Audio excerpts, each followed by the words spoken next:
Okay, Red. I hope you can hear me.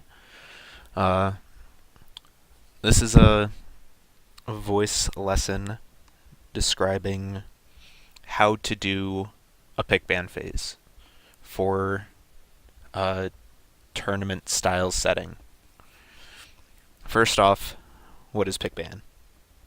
Well, pick ban is the phase where both teams lay down how they plan to win, in essence. Specifically, bans. Bans are the champions.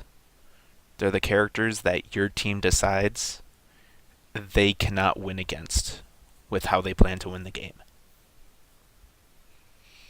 A lot of times, these are enemy players' comfort picks, or they are overpowered champions at the time. When preparing for pick ban, you need to be aware of scouting. Scouting is the number one component in pick ban phase, and if you do not scout a team in a setting like this, you are at an inherent disadvantage. Scouting is really simple. You look up every player, you put down what they're comfortable on and what they play. That's it. Uh, if you want to go more in depth with scouting, what you'll do is you'll go through their match history and you will, like on op.gg or something, and you will find games where they have practiced with their team, and you will look up specifically those champions and those team comps, and those will have higher pick priority for the enemy team, which means that you can be more prepared to face something along those lines. Now, when you're in pick ban phase, ready to go against the other team, there are essentially two methods in which to go about it. The first is the flowchart method. This is where you sit down and this is what Tina did a lot for her pick bans, is you sit down, you get a spreadsheet, a graph, something, and you just go, okay, in this situation, we're banning this. We think they're going to ban this. We pick this, they pick this, we pick this, they pick this. And you essentially go through and write down every single possible situation that you think is likely to occur. And you try your best to build compositions that will win in every single one of these flowcharts. And if you build a losing composition in one of these flowcharts, you make the decision to not use that pick ban strategy, or you alter it so that it does work. This is where like Lemon Nation's notebook comes in.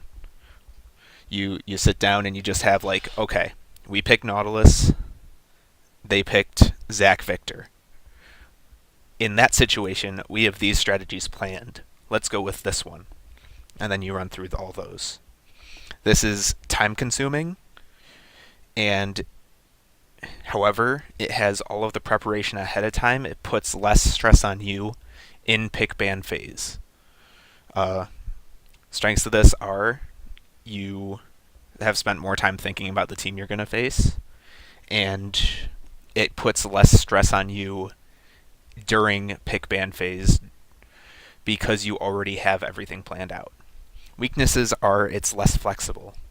If someone pulls out a random pick that you've never seen them play before and it's not on their profile or anything, it's very inflexible and it can completely throw you off. This flowchart method is the method that all the pro teams use. Now, the other method is the method that I used last season, and this is the on-the-fly method. This method both these methods require heavy scouting. Ban phase is done essentially the same. You always plan out bans ahead of time for the most part. However, you don't go in with anything prepared. You go in and you have essentially like, okay, we want to pick this first pick or this second pick, but everything is situational all the time, and you're essentially going through the flowchart method as the pick ban phase is occurring. So like what would happen for me is we'd go through ban phase and we'd go, okay, they left this pick up.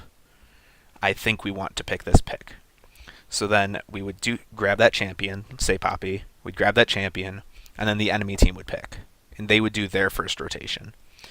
And then after that happened, that already cuts out a whole ton of flowcharts that I no longer need to think about.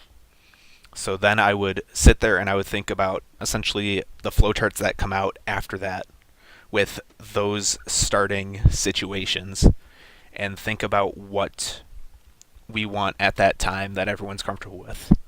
Benefits of this are it's a lot more flexible, and it's you're more likely to have people on champions they want to play at the time. However, its weaknesses are you're often you can get thrown off in pick ban phase if you scout poorly, and it puts a lot more stress on whoever is doing the pick ban phase, because it's a lot of thinking of every single situation in a short amount of time.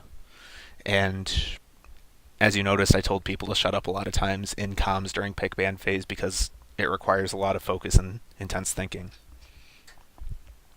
I would recommend the flowchart method, primarily due to that's a good way to learn, as well as it's easier for people that are not used to doing pick ban phases.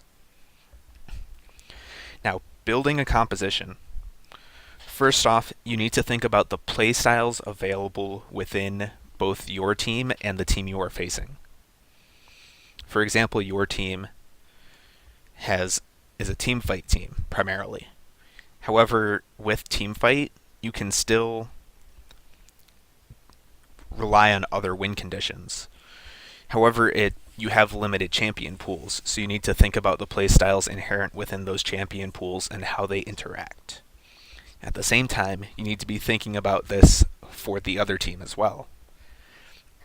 If the other team has a top laner that plays primarily juggernauts and you have a top laner that plays primarily tanks, you know that for the most of the time, your top laner will win the super early levels, start losing around level 5, however, and will lose for the rest of the game, but will be more valuable in team fights under most conditions. So you need to think about all the playstyles available, and this is why having a large and varied champion pool is helpful, because the more playstyles you can introduce to your team as an individual, the harder it is for teams to prepare against you, and the easier it is to build a composition that will win you a game. What should you pick blind and what should you not?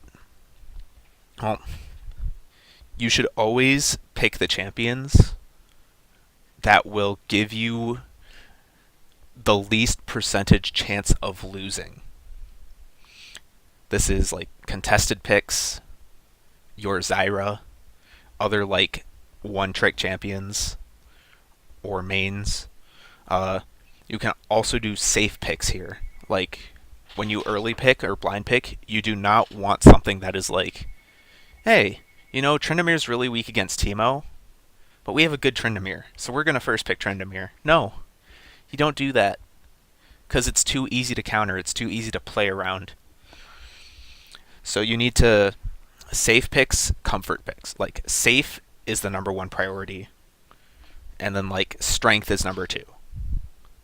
However, they're intertwined. So like Camille's really strong, and she's fairly safe. She does have some bad matchups, but until people figure out what those are, she is a really early pick, high priority champion. So stuff like the Poppy, the Zyra, most supports fit into this safe. However, not all of them are priority, because priority is also like what is the enemy team going to pick away from us? If we want to win, we're going to need this champion, and the other team plays this champion, so we need to pick that champion earlier. Stuff like that. Now there's a checklist for every single pick ban phase you should go through. First, do we have wave clear so that we can survive in a losing position and stall out? That's that's a pretty straightforward one. Can you push waves so that you can do stuff? Having wave clear is very important. Damage types. This does not matter as much if a team is filled with squishies, but if a team has tanks on it, you need to make sure that you have both reliable sources of magic and physical damage. I know your bot lane support mages are fantastic, but I would not consider them reliable forms of magic damage due to the fact that, first off, you're support, so you have less income. But secondly, the fact that you're a support, so you're super squishy and you're often not in the position that the mid laner should be in. Your priorities are different, and it's a lot easier for you to like die or not get your damage off. Primarily the first one, but both are valid arguments. Next, you need to think about lane matchups. Will your lane matchups win? Will they lose? Or will they go even? I gave myself the personal rule of do not pick more than one losing lane for us last split. Winning lane's pretty important. Winning lane means you get a gold advantage, it means you get a pressure advantage, it means you can exert that pressure across the map, and hopefully snowball and win the game off that. Next, and that's for all 3 lanes. Next, you need to know what the jungler's role is within a team. Jungling is humongously important, and knowing whether your jungler is a heavy farmer, a heavy ganker, mid-game spike, early spike, you need to know all of this, and this needs to be decided, like, before pick ban has finished. How your jungler is going to play, and they need to be on an applicable champion. Because, say you have, like, you pick 2 losing lanes because it happens, and your top and mid lane are both going to lose, or you're or you're getting outskilled in those lanes and you know they're going to lose. You can't pick like a late game scaling jungler. You have to pick a jungler that has early gank pressure, so that they can relieve the pressure off of those losing lanes, so that those lanes can be strong enough to fight when they need to fight. And finally, but most importantly, is win conditions. There are 4 champion-oriented win conditions. Pick, split, teamfight, siege. Your team should never have less than 2 of these. If possible, there should be 3. We're really good at teamfight comps. It's really easy to build a teamfight comp. It's really easy to execute a teamfight comp. Siege comps are probably the second hardest, because siege comps often require you to get ahead. Teamfight comps are weak against split push or pick. Like if you rotate poorly and you have a teamfight comp and you're suddenly down a member, you lose. For teamfight comps, I'm talking about both engage comps and counter engage comps. These are both types of teamfight comp. Pick comps, these work well with both split push comps and teamfight comps, because for teamfight comps you can just run around this is essentially a death ball comp, where you run around going like, okay, all of us are in this lane, all of us are in this lane, all of us are doing this, and you essentially run around trying to get picks or to out-rotate the enemy team and force team fights if necessary. Split push, this one's pretty obvious.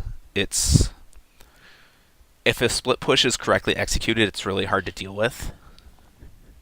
However, it's really hard to execute a split push to begin with. These are often beat by engage comps.